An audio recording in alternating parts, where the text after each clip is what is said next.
Hi everyone, it's Math with AUB. Let's embark upon this one. Such type of questions present in analytical reasoning, number theory type questions, real analysis. Nowadays, discrete structure, discrete mathematics, such type of questions are present. We are asked to find, we are asked to prove that under root 2 is a irrational number by the method of contradiction. We have 2 to 3 major types of proof. They are contradiction, second if then, in discrete mathematics it is known as implication, and double biconditional double implication, or it is known as if and only if, or one can say converses to, and the third one is final generalization, which is also known as mathematical induction. Without indulging into any controversy or lengthy introduction, let's do this one. Method of contradiction is that now we have to prove under root 2 is irrational.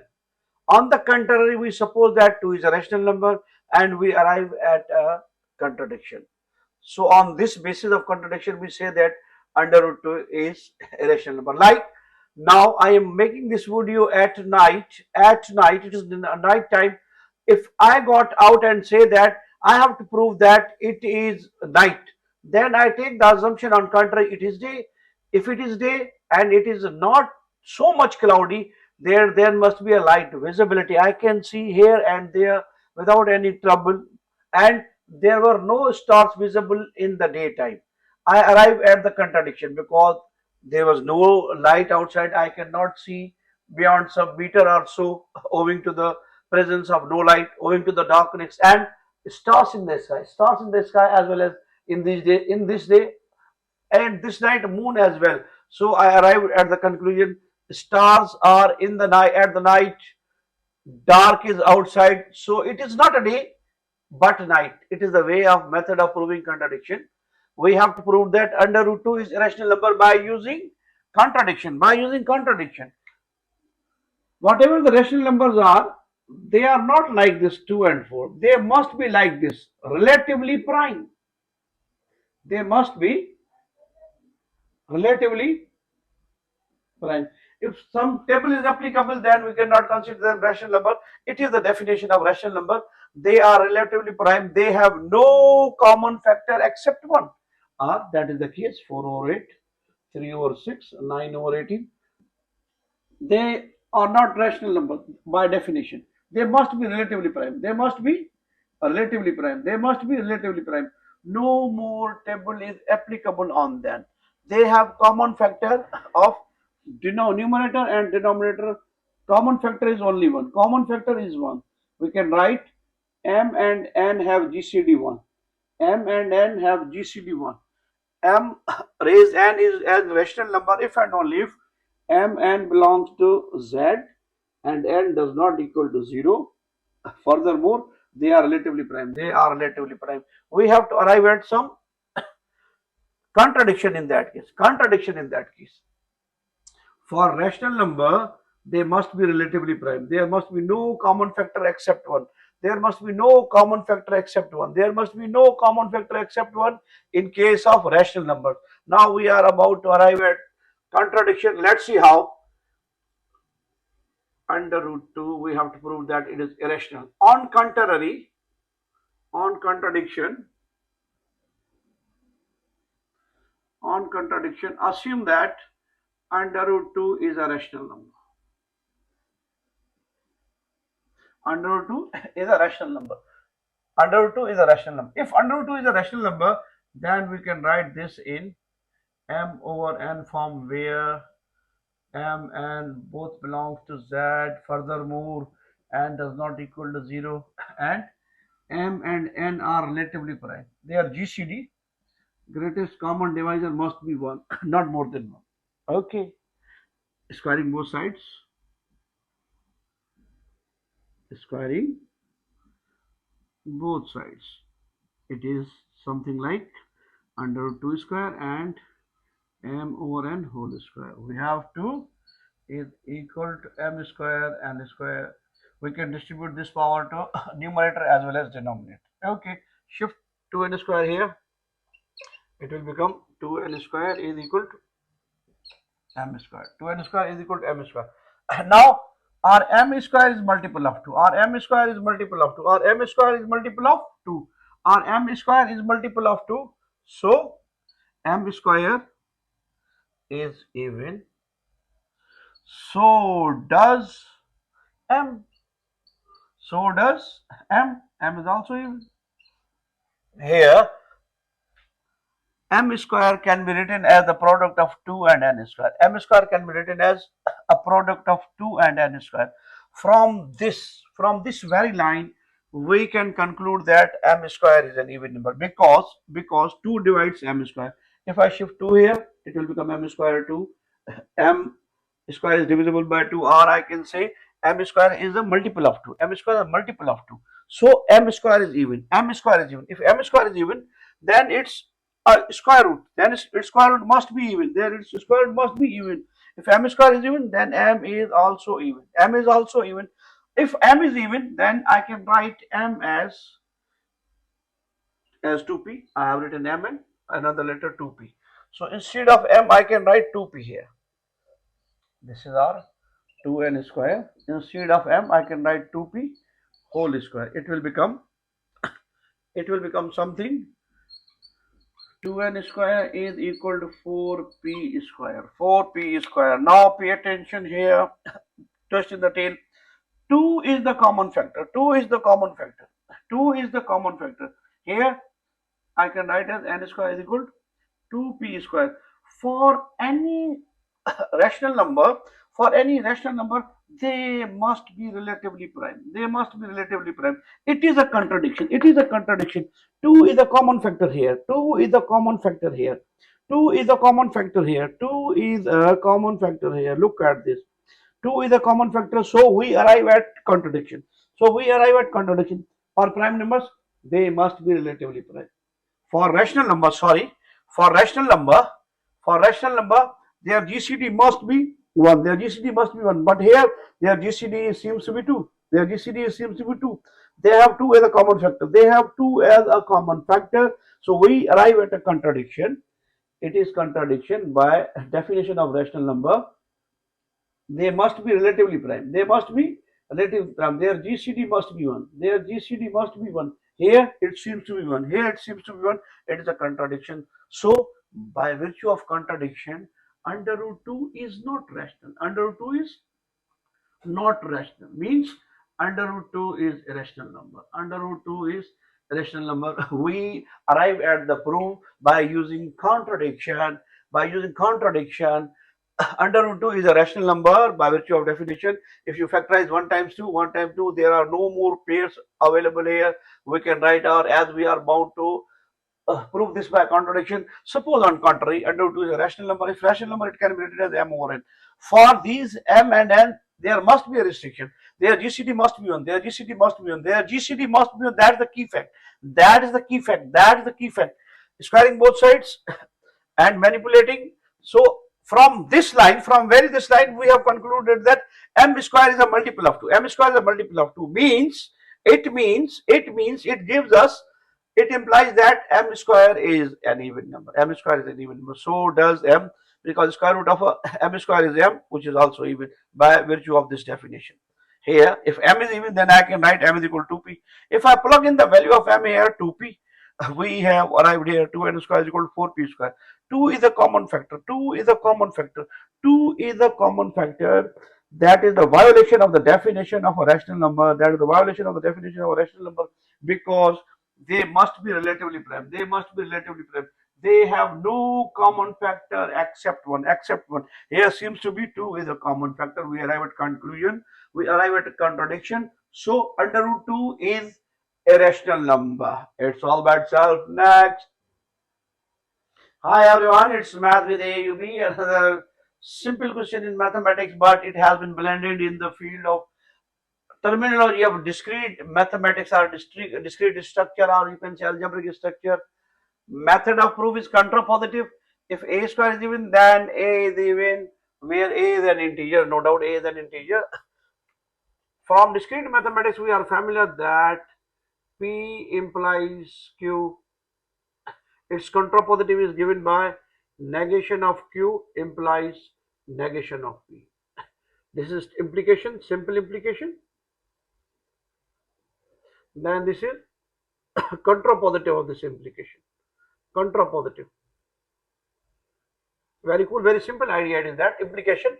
If P then Q, if P then Q, we are to use this method contrapositive. Now let's write this statement in contrapositive wise. If P then Q, A square is even, then A is even. We have to prove it using contrapositive. Means this is our P, implies this is our Q. We have to take negation of this one. A is not even integer, then A square is also not an even integer. Not an even integer. Simple, we have used the terminology of contrapositive. We have written its converse as well as negative, contrapositive, or one can write this one in more technical sense. If A is odd, not even means odd, where A is an integer. If A is odd, so does A square, means A square is also odd.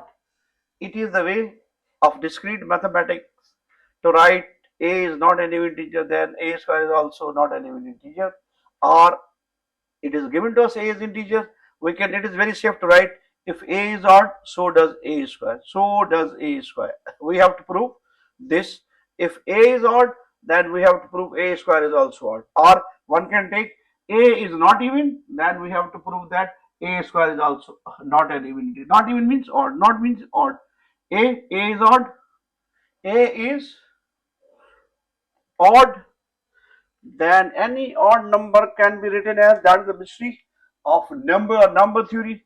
A can be written as 2 times any number plus 1, or A can be written as 2 times any integer negative 1, where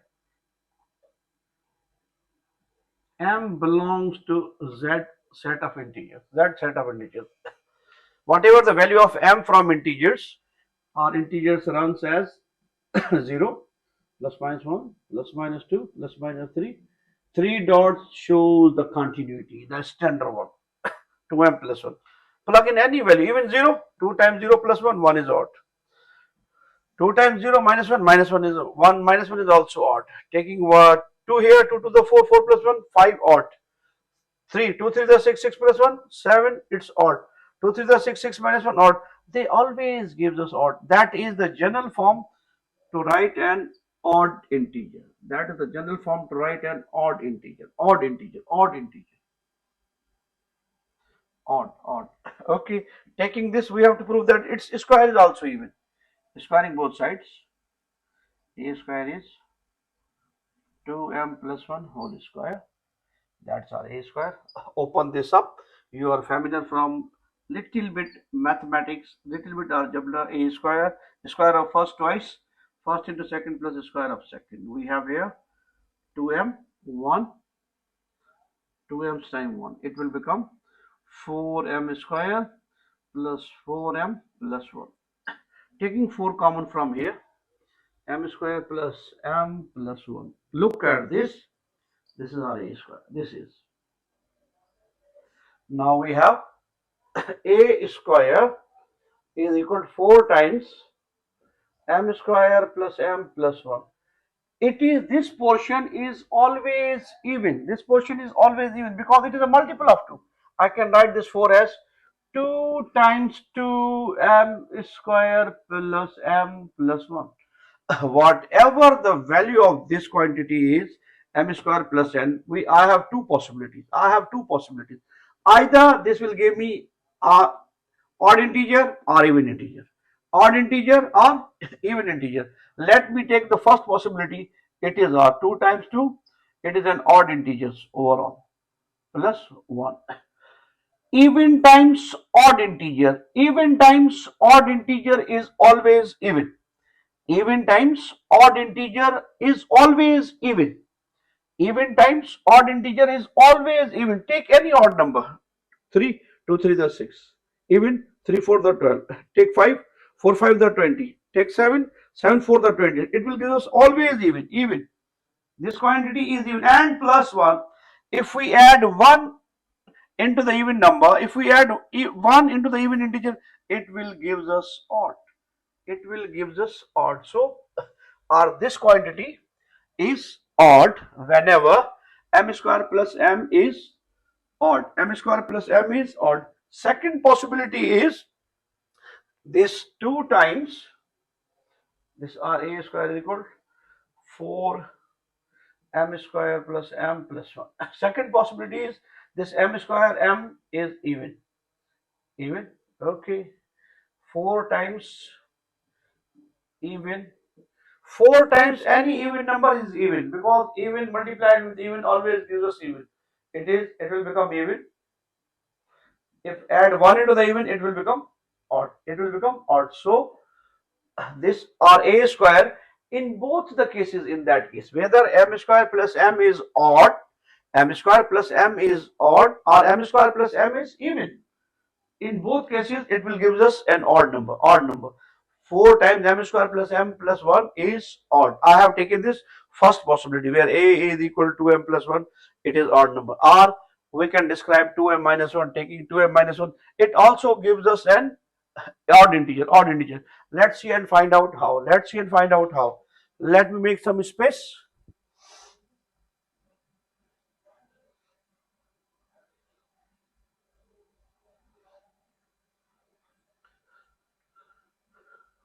Okay,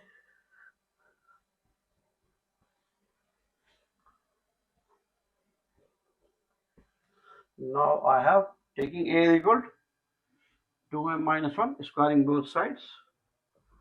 We have a square 2m minus 1 whole square. Open this up, expand this. A square twice, first into second plus square of second. That's our 1. That's our 2 times 2m 1. 4m square negative 4m plus 1. Same fashion, taking 4 only common. M is also common, taking 4 only common. M square minus m plus 1. Again, I have two possibilities, whether it is odd or even. This m square minus m might be even or odd. I have two possibilities for this. Taking the first possibility, a square is equal to 4 m square minus m plus 1. Suppose it is odd. And second, 4 times a square is equal to 4 times m square minus m plus 1. Now here m square minus m is even. Odd, 4 times any odd number will give us always even. If I take 3 here, 4 times 3 12, 5, 4 times 5, 4 times 7, 9 times 4, 11 times 4, they will all give me even number. Even times odd number are simply even multiplied by odd always gives us even. It's always even. And if we add 1 into the even, it gives us odd. So our a square, that is equal to 4m square minus 4m plus 1, where we have taken the possibility m square minus m is odd. It has given us this 4 times m square minus m plus 1 is odd.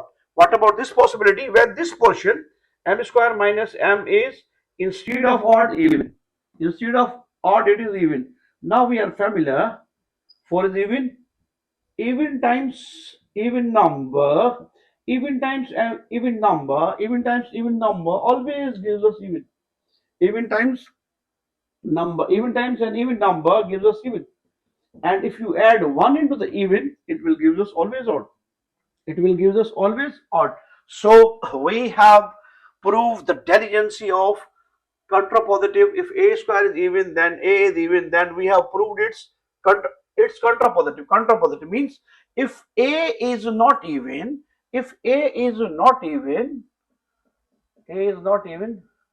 then a square is also not even. Instead of even, not even, one can write odd. Instead of not even, one can write odd. And we have shown all the possibilities by taking both the results, both the possible formulae for odd number, that might be 2m minus 1, 2m plus 1, and after arriving here taking 4 common, m square minus m square minus m might be even, might be odd. We have discussed both possibilities. We have discussed both possibilities. It's my tiny effort to show the application of contrapositive in the fascinating branch of mathematics that is known as discrete mathematics. It's all by itself. Next. Hi everyone, it's math with AUB. Another question overlapping in several fields, real analysis, number theory, as well as in discrete. Now, in these days, the question reads as if m is an odd integer, then 4 times m plus 1 is also odd. If m is odd integer, then we have to prove that 4m plus 1 is also odd. A very simple one, and we are asked to use direct method. We are also used to we are asked to use direct method. Direct method. Sorry for inconvenience. Yes. Okay. Let's prove m is odd. M is odd number can be written as 2 times any even integer plus 1, or m is tantamount to 2 times any integer negative 1, where p belongs to integers. Where p belongs to integers runs as 0 plus minus 1 plus minus 2 plus minus 3. 3 dots shows the continuity, the standard continuity. Taking the first case, if m is equal to 2p plus 1, we have to prove that 4m plus 1 is odd. Plug in the value of m here. 4 times m is equal to 2p plus 1 plus 1. Tiny manipulation, 4 times 2, 8p plus 4 plus 1. 8 times p plus 4 plus 1. This part, if I take 2 common from here, any 2, 4 is also common, I am taking only 2 common. 4p plus 2 plus 1. Now look at this. It always give me an even integer, not odd. If p is odd or even, it will give me even. 4 times any integer plus 2. 4 times any integer plus 2 will give me even. Even multiplied by even always gives us even. Even times even and plus 1. Even times even, it's always even. And if we add 1 into even, it will become odd. It will become odd. If you have any doubt in that case about the value of p, let me elaborate both the conditions, whether p is even or p is odd. Here 2 times 4, p I am writing odd number plus 2, and here plus 1. 4 times any odd number, 4 times any odd number, 4 times any odd number, that's our 2 common. 4 times any odd number, 4 is even, 4 is even times odd plus 2, here plus 1. 4 is even. If suppose we have assumed that we have two possibilities for p, even or odd. P might be odd, p might be even integer. We are discussing both, and we have taken p is odd. Even times odd always gives us even. 2 times even times odd, even times odd. Take any values, even times odd always even. And 2 is also even, and 2 is also even. Even plus even, always even plus 1. 2 is also even, 2 times even is also even, or let me write 2 is even times even plus 1. Even times even, again even plus 1, even plus 1 is equal to odd. So we are at the safe side. 4m plus 4 times m plus 1 is odd whenever m is odd. Whenever m is odd. If m is given by 2p minus 1, the second possibility of odd, normally we will arrive same at the same result. Let's see and find out how.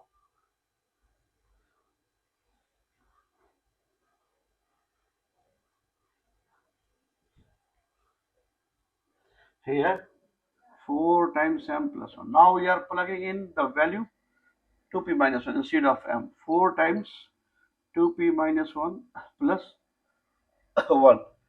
I multiply 2 throughout in that case, or I multiply 4 times 2, 8p minus 4, and here I have plus 1. Taking 2 common, or might be 4 common, I have 2 times p minus 1 plus 1. It's up to you. Take 2 common, 4 common, or even you cannot multiply 4. Here again we have two possibilities. P is odd, P might be even. P is an integer. P might be even, P might be odd. Okay, discussing first possibility. P is odd. 4 times 2, or P is odd number. Odd minus 1 plus 1. Odd minus 1, that's plus 1. 2 times odd, 2 times or odd. Let me write logically. 2 is even. Even times odd minus 1 plus 1. Even times odd, always even. Even times odd, always even. 4 times even minus 1 plus 1. Even minus 1 always results in odd. Even minus 1 always results in odd. 4 times odd plus 1. 4 times odd plus 1. 4 is even. Even times odd plus 1. Even times odd, always even. And if we add 1 into the even, it always results in odd. So our m is equal to p minus 1 is again odd whenever we have taken p is odd. P is odd. Now instead of odd, we are taking p as even. Here is the result 4 times m plus 1. Plug in the value of p, that m, that is 2 times p minus 1 plus 1. Now we have assumed that p is even. P is, in that case we have taken p odd. In that case we have taken p even. P as even. So we have 4, 2. P is even. 2 times even minus 1 plus 1. Okay, let's reconcile all the possibilities. 2 is even. 4 times even times an even number plus 1. 2 is even. I have written 2. I have written even. Even times even always results even. 4 times even minus 1 plus 1. If we subtract 1 from even, it always results odd. 4 times odd plus 1. Now 4 is even. Even times odd plus 1. Even times odd. Even times odd. Even times odd always results in even. If we add 1 into the even, it will always result odd. It will always result odd. So we have gently shown that if m is odd, then 4m plus 1 is also odd by taking both the possibilities of general notation for an odd integer, that is 2p plus 1, 2p minus 1, and so on. There are several possibilities. Even one can take 2p plus 3 or 2p minus 3. One can take 2p plus 5 or 2p minus 5. They all give us odd integer, odd integer. They are all general possibilities, general formulae, general notation, recursive notation for odd number. Thoroughly, these two are used, 2p plus 1 or 2p minus 1. It's my tiny effort, you guys, to explain to you how to play with numbers, whether they are even or odd. It's all by itself. Next.